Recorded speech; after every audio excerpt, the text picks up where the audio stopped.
श्रील प्रभुपाद म्हणतात, भाग 85, ज्याने सर्व प्रकारच्या बंधनाचा त्याग करून मोक्षदात्या श्री मुकुंद यांच्या चरणकमलांचा आश्रय घेतला आहे आणि पूर्ण प्रामाणिकपणे आणि गांभीर्याने भक्ती मार्गाचा अंगीकार केला आहे, त्यांच्यावर देवी देवता, ऋषी मुनी, इतर जीव, कुटुंबातील सदस्य, मानवता आणि पूर्वज यांच्या संबंधीची कोणतीही कर्तव्ये किंवा ऋणे फेडण्याची बंधने राहत नाहीत.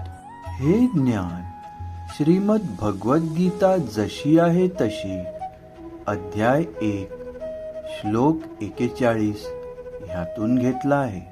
श्री वृंदावनच्या या पवित्र ठिकाणावरून तुमचा सर्व देवदास. हरे कृष्णा